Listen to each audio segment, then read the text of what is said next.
Coreena, what time is it in your neck of the woods?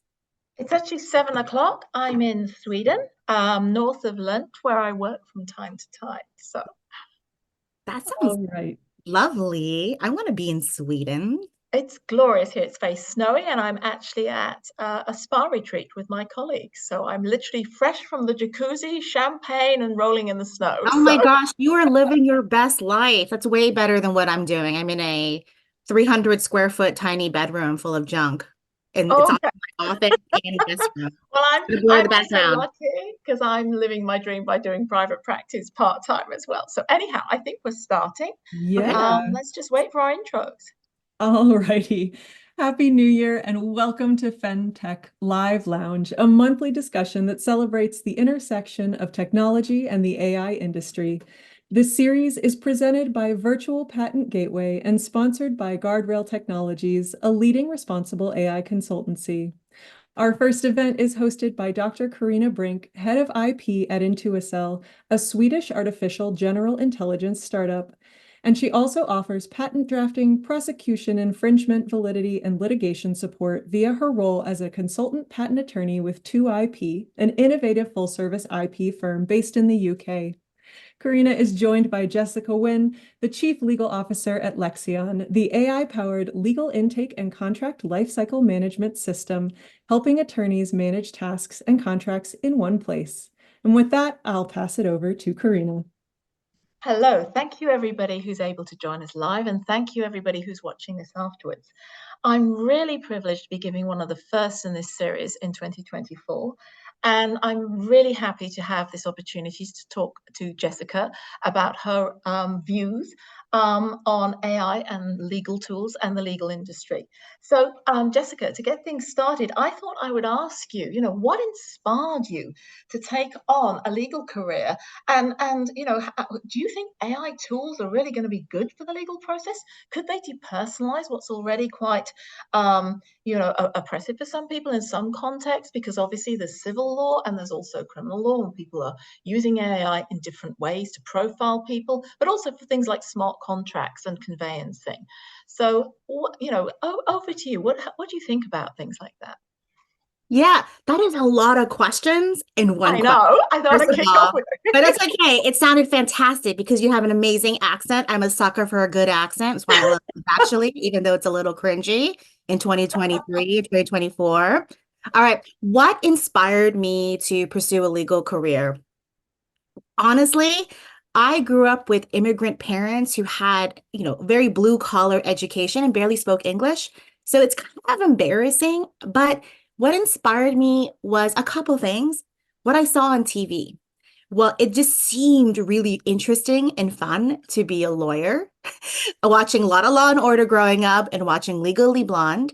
And Legally Blonde, obviously, it's a comedy, but I think what was really great about that, even though it was about a blonde who liked to wear pink, not it, right? You can see you have eyes. My hair Yeah. is black. I wear lots of black and dark colors. Is that it showed that you don't have to look a certain way or Yeah. sound a certain way to be an attorney. And when you're a daughter of Vietnamese War, Vietnam War refugee immigrants, you don't know those things. And you perceive the prosecutor in Law and Order is what I perceived as what a lawyer should look like. So I love that Yeah. Legally Blonde opened my eyes about representation. And then second, I being a lawyer was an acceptable career for an Asian American family. Let's be honest here. If I said I wanted to be an artist, it would be unacceptable. And then lastly, I thought, being young and having very little role models, except what I saw on television is, can I make a difference in this world in some way? Yeah. And the legal profession seemed, again, like a path, an opportunity to do that and have that impact. That is an amazingly good answer. And I'm so glad you shared that, because I think, and we mentioned Legally Blonde, and I watched that also, Oh, and yeah. it made, I think, women realize you don't have to emulate men to enter the legal profession. We can find our own path. We can dress the way we want to dress. We can keep our values and our integrity. And I think that's really important. So thank you for that answer, because I think those Yeah. values really came across. Yeah, it's a great story. I think we also don't, and we also the value of diversity diversity of perspective. I love the whole, like, I know it's a silly strategy about the Prada shoes, but of course, a white dude would not have known that strategy. Diversity of perspective too. Exactly. And I think that enriches, the legal profession. And then switching now, because we Yeah. only have a limited amount of time. This is a half-hour interview for those of you watching. Onto AI tools. We've talked about diversity of perspective. Yes. Is there a danger by using AI tools we could be introducing bias and maybe conformity and losing that ability to embrace those different backgrounds and viewpoints that I think currently enrich the legal profession? Yeah, that's a great question. Again, not all use cases are created equal and have created a equal amount of both risk, dangers, and harm. So when I think of starting for what I think is the most harmful use cases, is use cases that will hurt humans, hurt people. So one of the things we talked about, Coreena, before this interview was relying upon AI to determine the length of a sentence for in a criminal law case, Yeah. which can dictate, looking at historical data, which has had bias, that could be very harmful on a go-forward basis. But then there's another use case, which is what Lexion does, using AI and generative AI to speed up contract review and contract drafting and editing. That doesn't harm a human. If I write a really terrible indemnity or assignment clause, well, there could be commercial implications, but no human will be in prison or medically injured because of that output. And I think from what you're telling me with those sorts of products, in fact, the human interaction, the lawyer to their client is enriched because instead of focusing on those details which are covered by the AI tools, they're actually able to understand their clients better. And that can be reflected, I think, in the overall service. So I think it's what I see from talking, there's so many positives about using AI in the legal profession, Mhm. but we have to keep our eyes open.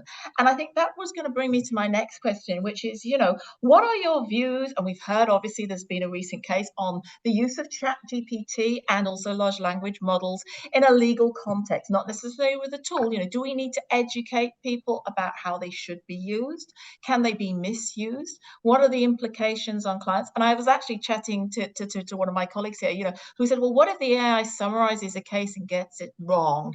How is that dealt with? Have we thought these things through? So I said I'd ask you that question. What are your views on those models? Are they being used appropriately? Is there room for improvement? How do you see the future of that sort of AI in the legal profession? And again, sorry, Yeah, lots of questions. a lot of questions.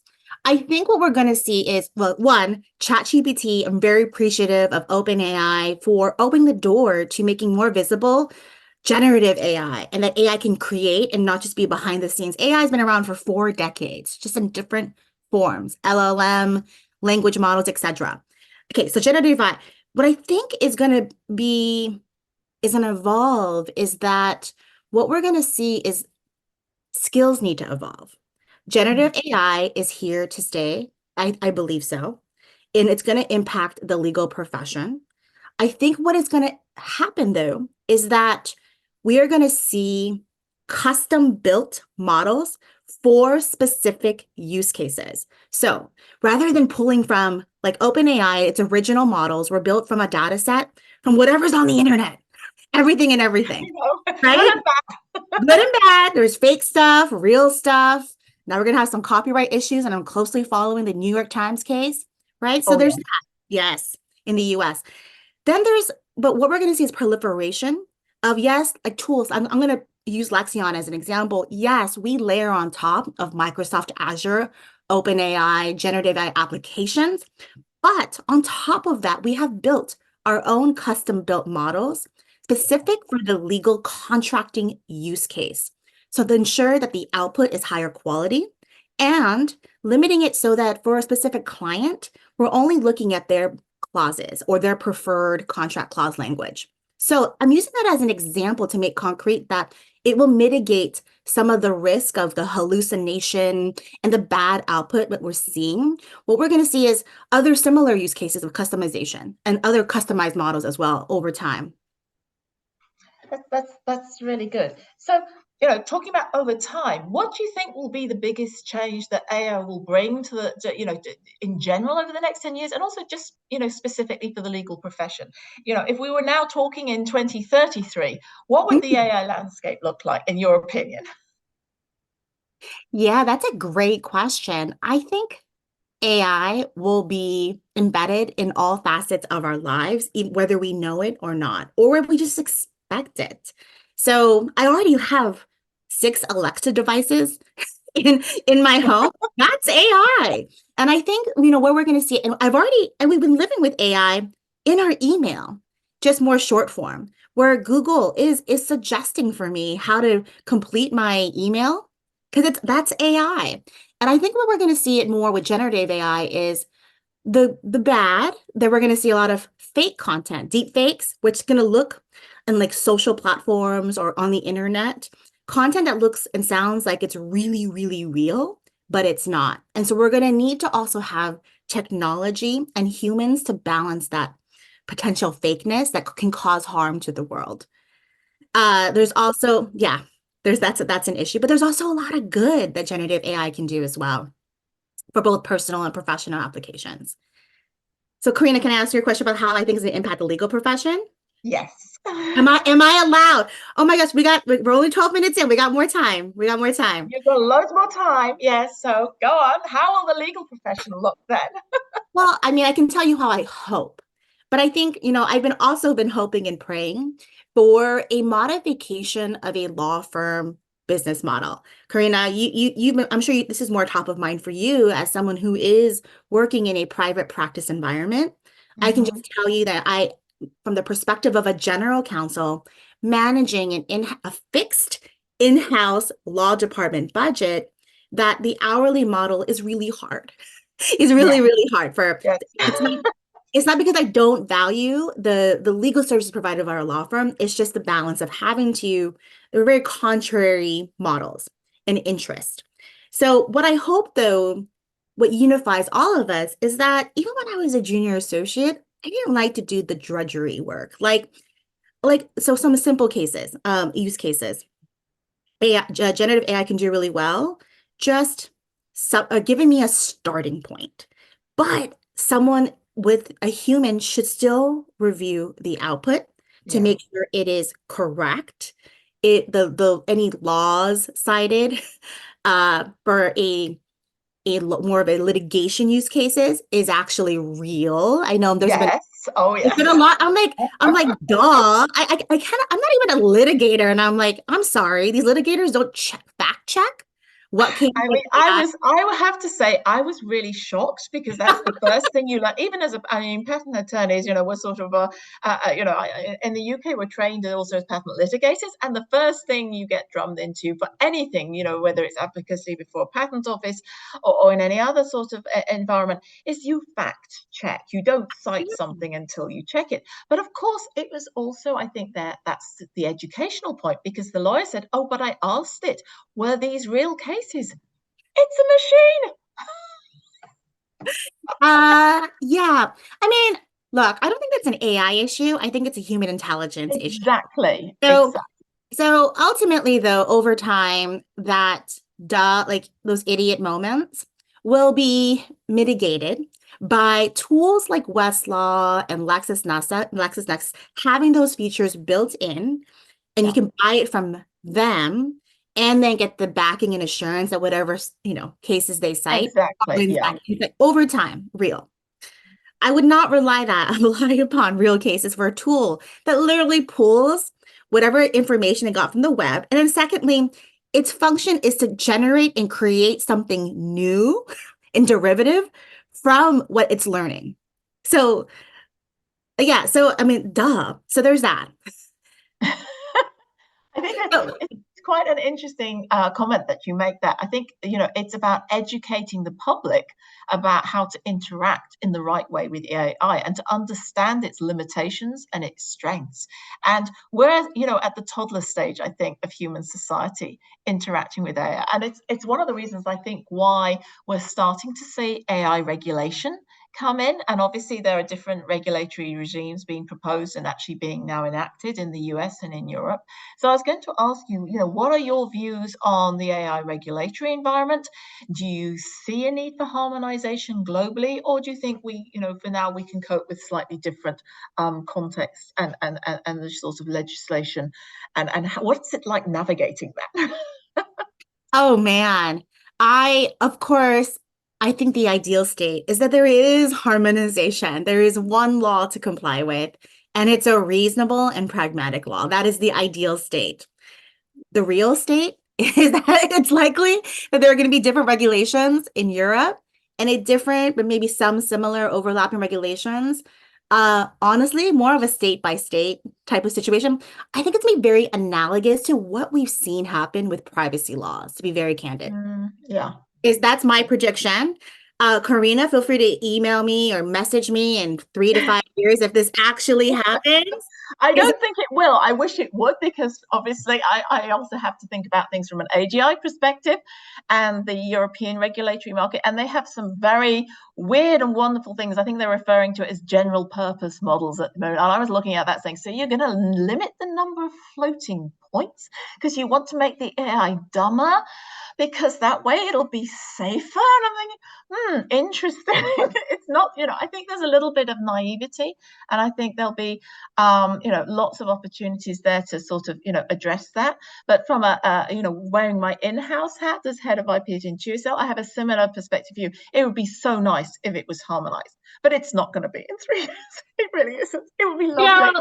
I'll share a story. A friend of mine was, when GDPR was being enacted and they haven't finished yet the law, the terms of the law.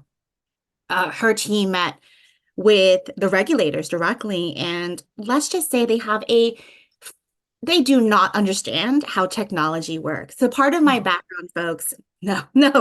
So part of my background, folks, was I was an attorney at Microsoft supporting Outlook email. So of course, Outlook email processes personal data. And one of the regulators thought about how it's really easy to delete data, right? It's like if I, mail an envelope, then we just have the postal worker just find the envelope where it is and then go delete it. Like, no, it is not the same as mailing a letter through the postal. And so I think there's just a big gap in just understanding between the realities of how the technology is built and how it actually works versus the people that are formulating, creating the laws. And for those reasons, we're going to see, Coreena, what you just said. Wait, you want dumber AI? Like things like that? Like you just expect those things to happen? Or like you want that? I don't know. People. I don't know either. I can't. I think, but it's at the same time, I think there is this huge gap in understanding between people who work with AI, people who develop it, people who are trying to regulate it, and also actually the end user. Because people understand how their data is used, and I think awareness of that is starting to gain momentum, and I think that will naturally drive more ethical behaviors by some firms. But I think if we look to the sort of, long term, I think that will probably be the biggest change, that people will be more aware of accountability and things like that. But what are your views? How do you think AI, might change from an accountability, transparency, and sort of, ethical perspective in the next 10 years or so? Do you think it will be more regimented by regulation, or do you think it'll be a more open environment where people, and firms who are developing AI will be more just accepting the fact they have to present themselves in an accountable manner? And maybe it's not so impactful when it comes to developing legal tools, but in other areas, like mortgage assessments and things like this, I think people are going to, personally, I think people will demand that openness, but whether they get it is another matter. So what are your views on, other areas that are maybe ancillary to the mainstream legal profession, but where there is this issue? I believe generative AI will be incorporated into all businesses where it makes sense and in all functions where it makes sense. And so what is going to happen is not only is there going to be the technology evolves and elevates so that there are customized models for the use case, customized models for lawyers, customized models for the HR use case or the finance use case, then there's going to be also better understanding of how to vet tools that are safe to Yes. use too. Like there's been a lot of people say they're great, they have great models. Well, how do you really know? So there's going to be a better elevation of how to suss out what's real, what's good, what's secure, what's not. There's going to be also an elevation of how to use those tools effectively. It will take some time, but I think it will happen. And I think of an analogous scenario, and I work in tech, Coreena, and I work a lot with engineers, as I think about the origins of using open source software. Oh, yes. Do Yeah. you remember that? There was like a Oh, yes. oh my gosh. And the mindsets, and people were like rabidly pro, or they sort of almost made the side of the cross and ran away. It's like, oh, it'll ruin our business, you know. And it was about, from an IP perspective in particular, educating people that some, you know, it has its use case. There's a huge commercial driver to use open source. It can be really good. It can accelerate your tech development, but you have to go into it with your eyes open and understand what your legal commitments are, and you know, what's the commercial use case for adopting that technology rather than Doesn't just that walk like a Gen AI duck, talk like a Gen AI? I mean, it sounds very similar about what it happens. Ooh, there's a little bit of freak out. Oh my God, what yeah. is the impact on IP? What is the impact on X, Y, and Z and technology development? And then over time, like it's become normalized, and there's very clear license structures and Mm-hmm. etc. I'm using it OpenAI, and it is a part of the DNA of all of our engineers. Like my engineers know better than me the permissive licenses and the ones to stay away from. It is a part of their brain. They don't even need to read the licenses. They've already read it, understood it, got training on it, and know what they can and cannot use. That's Because a lot really of good. You've got a yeah. fantastic team there. Oh well, a lot of my I woo. They're actually better than me at it, honestly, because I've always been more of a commercial, focused lawyer. But you know, they've been engineers for over 20 years and got great training at Microsoft and the Amazons of the world because it matters when Oh, building yes. software for those organizations. So now it's embedded in their brain and cannot be removed. Over time, we will see comparable types of policies and education and training for with respect to the use of generative AI, in my opinion. Yeah, I think that's a really good point. And I think talking about education, you know, I've also come across that there's a lot of development for educational tools. So I think you will actually move away from the you know, the workplace. We'll see children, you know, from, you know, secondary school, I think upwards to universities, they'll just become more aware and AI savvy, the way that we, as you say, became savvy about open source and IP issues generally around that. And I think what's going to be very interesting is to, you know, when you get that sort of widescreen use of AI, how will that, I think, shape human behavior? So, you know, do you think that AI will have an impact on the way we behave as humans in terms of the fact that we will be interacting with those systems? How will human behaviors modify perhaps to get the best from the AI tools that they interact with? Yeah, that's a great question.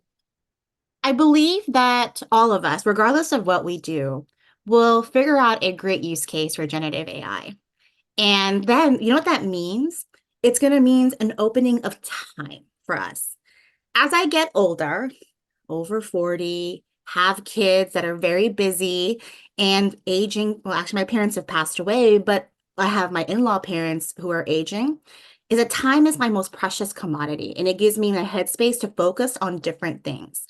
So it's been wonderful in that sense. So I'll use a very simple use case of the legal work or contracting work is, let's just say reviewing a very simple contract what used to take an hour and editing it, using generative AI to take a first pass, proposing red lines, and then checking its output, checking its Yes. output to make sure it's tailored to the term sheet or the agreed upon commercial terms or aligns with your internal policies. But a task that takes them an hour has now taken 15 to 30 minutes. Or you know what I'm trying to get at, Coreena. Yeah. That's going to apply to all facets of our lives. And I actually brought, before we kicked off, my holiday card that I made. Oh, that's so lovely. Thank you for Yeah, with my sharing that. kids. It's Yeah, blurry. Maybe for privacy, it's a good reason not to have yeah, their phone. it's a bit blurred, but I did get a glimpse. But no, I think I that's a really good point, though. Yes, I it's use going to be. ChatGPT to write our holiday card, Coreena. Oh, that's clever. It usually takes us, me and my husband, hours to figure out what should be our message because we try to think of something clever as opposed to Happy New Year, warm wishes to your family. Can I read to you what we wrote? Yes, do Okay. do. We asked ChatGPT to write a holiday card poem in the voice of Snoop Dogg from a Seattle family with two daughters, ages 11 and 8. Now, can you imagine how long that would take a regular person? I can imagine. So, do you want to tell us what came up? Yeah. Yo, what's cracking, fam? From the 206, living in Seattle, mixing holiday tricks. Got two young queens, aged 11 and 8, spreading that love. Ain't no need to hate. In the Emerald City, sky is gray and green. We're living the dream, if you know what I mean. With rain or shine, it's all good in the hood. We're bringing the holiday vibe, feeling so good. So grab your cocoa and some holiday gin. Let the festivities begin. The good times spin from our family to yours. We wish you delight. Happy holidays, y'all. Keep it tight. For Oh, shizzle. that's fantastic. That is I was like, yes, please. that is exactly what I mean. I mean, that is just wonderful to hear that. I think if I got a card like that, it would just make my Christmas. I think so. Exactly. There's so many great use cases, and I think everyone will evolve to know how to apply it and apply it intelligently over time. Exactly. Oh, I think you probably almost answered that. The thing I was going to wrap up with, because we only have a few minutes left, is what do you love about AI and what do you hate, and do you think that will change over as things move on in the next sort of 5 to 10 years or so? So, what is it you currently really love? And I can see the card has made it's time, isn't it? It's saving time. But what else? And what do you hate at the moment? What do you think really is a priority for perhaps changing the way we use about AI? What do you think you don't like about it as well as what you do like? Yeah, obviously, I love it for time saving and to unblock folks with giving folks a starting point. So, Yeah. a starting point for this holiday card, as an personal example. My husband and I, we did edit it a little bit. We took out a couple paragraphs that ChatGPT came out and we added for shizzle because of course you should add for shizzle. But there is also a lot of bad. And I think what I would love to see is the technology evolve to improve the data set. And we're already seeing that. Improved the data training process to eliminate or reduce the risk of bias and harm. I would also love to see more, and we are going to see it with litigation and the evolution of laws as regulators and lawmakers actually interpret fair use in the US and what that really means, for example. But I also have very empathetic to the content creators of the world and the creative folks of the world and making sure that their original creative works are truly protected. So I want to make sure that I hope that the laws protect those folks as well. That I think is a really good point, because I think we rely on human creativity. It's genuine, it resonates with us. And I think, I don't think AI tools will ever replace that. But I think, as you say, they will in fact free up our time, enrich our lives, and allow us to, explore our humanity more and to be more creative. So it's really been wonderful to have this chat with you and to explore these topics. Is there anything else at this point? Because we have 1 minute left, I think, that you might want to just share with anybody who's tuning in to watch this. Yeah, well, it was just 30 minutes. I had so much fun chatting with you all and with Coreena. If you would like to connect with me on LinkedIn, I would love the follower, the connection request. I'm very active on LinkedIn. I'm one of those folks, I'm a little older, that has a hard time following, keeping up with email, Slacks, personal email, all the things. But LinkedIn is the best way to reach me and connect, and I would love to connect with you all. And the same goes for me, actually, folks. I am not so good on Slack and I'm not so good on emails, but LinkedIn is a really good way to touch base. So you got any questions about, AI and legal, particularly intellectual property rights and what might be patentable, do reach out to me. And I think we are literally seconds away from our time being up. I don't know how tightly we're going to be wrapping this up today, but I just want to thank everybody for tuning in and listening. Ashley has got loads of other really fascinating chats lined up for 2024. And I think our time is out. So, Thank you for being such a yeah. lovely host, Coreena, and taking time from your spa retreat to have a chat with me. I mean, you suffered, and I am so It's a tough sorry. world sometimes, but So I've got tough. some fantastic colleagues. They are so bright, and the AI they're developing is actually so different from what we've discussed, but I can't talk about it now. There'll be a lot on that later. It's really interesting. It's very versatile and new form of AI, basically. So, Whoa. Can't wait to read more or learn more about it later.